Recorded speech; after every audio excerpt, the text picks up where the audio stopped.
লাকুম দীনুকুম ওয়ালিয়া দীন। আচ্ছা তাই হবে, আমরা তোদের পুজোতে চলে আসবো। না না ভাই, সেখানে তো আল্লাহ গজব দিবে। আল্লাহর গজবে কেন থাকবো? আল্লাহর গজব তো সহ্য করতে পারবো না। তোরা কি পূজা করতে যাবি না? তোরা পূজা দেখতে না যাবি? এই জিহাদ ইমরান, দাঁড়া দাঁড়া দাঁড়া। আজকে তো স্কুলে পূজার বন্ধ দিব। আজকে সন্ধ্যা থেকে আমাদের পূজা শুরু।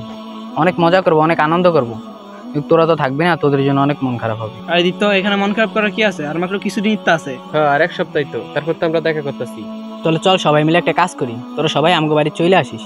আমরা সবাই একসাথে মজা করবো, আনন্দ করবো। আচ্ছা তাই হবে, আমরা তোদের পুজোতে চলে আসবো। আচ্ছা দেখি আমি যাইতে পারি কিনা। মনে হয় তো আমার ভাই যাইতে দিবে না।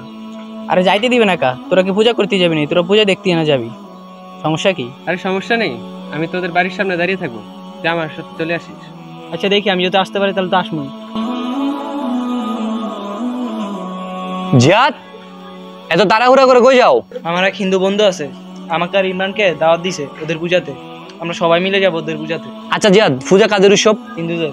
মুসলমানদের উৎসব কি কি? ঈদুল আজহা আর ঈদুল ফিতর। আচ্ছা, তোমার হিন্দু বন্ধু কখনো আমাদের ঈদুল আজহায় আসছিল না। তাহলে তুমি কেন তাদের উৎসবে যাও? আমাদের মুসলমানদের উৎসব ঈদুল আজহায় গরু কুরবানি দেওয়া হয়। তাদেরকে তারা কি বলে ডাকে তুমি জানো? জানি। কি বলে ডাকে? মা বলে ডাকে। ওরা জানে ওদের মাকে কোরবানি দেওয়া হয়, তাই তারা কোরবানিতে আসে না। তুমি জানো না তারা পূজাতে আল্লাহর সাথে শিরিক করে? তাহলে তুমি কেন ওদের পূজাতে যাবা? আমরা তো পূজা করতে যাব না, আমরা ওদের পূজা দেখতে যাব। তোমরা পূজা করতে যাবা না সিজদা করতে যাবা, তা তো আল্লাহ তাআলা দেখবে না। ওখানে তো আল্লাহ তাআলার সাথে শিরক করা হয়। আল্লাহ তাআলা যদি তাৎক্ষণিক ওখানে গজব দেওয়া হয়, তখন তোমরা কি করবা? তোমাদের মনে যদি আল্লাহ তাআলার ভয় থাকে, তাহলে তোমরা পূজাতে যাবা না। না না ভাই, সেখানে তো আল্লাহ গজব দিবে। আল্লাহর গজবে কেন থাকবো? আল্লাহর গজব তো সহ্য করতে পারবো না। আল্লাহকে ভয় করো। অবশ্যই মনে রাখবা, একদিন আমাদের সবাইকে আল্লাহর কাছে উপস্থিত থাকতে হবে। তখন আল্লাহর কাছে কি জবাব দিবা?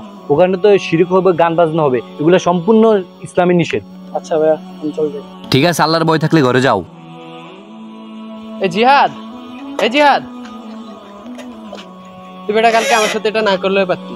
আমি তোর জন্য অনেকক্ষণ ধরে অপেক্ষা করেছি। আরে শোন, আমার ভাই আমাকে বুঝিয়ে বলছে মুসলমানরা হিন্দুদের পূজায় যাওয়া নিষেধ। কেন নিষেধ কেন? আরে শোন,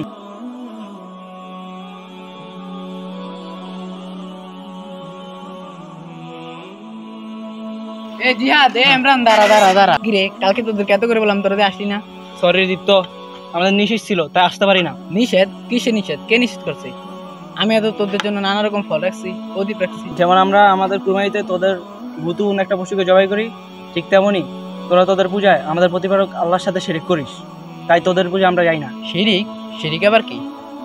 আরে শিরিক হচ্ছে আল্লাহর সাথে অন্য কাউকে তুলনা করা, অন্য কারোর কাছে দোয়া করা, অন্য কারোর কাছে কোনো কিছু চাওয়া, এটাইকে শিরিক বলে। আমরা তো আল্লাহর কাছে প্রার্থনা করি না, আল্লাহর নামে কোরবানি দেই না। তার মানে কি তোরা আমাদের ধর্মকে হিংসা করিস? আর না, আল্লাহ আমাদেরকে বলেছেন অন্য ধর্মকে হিংসা এবং বিদ্বেষ না করতে। মহান আল্লাহ তাআলা কোরআনে বলেছেন, লাকুম দীনুকুম ওয়ালিয়া দীন।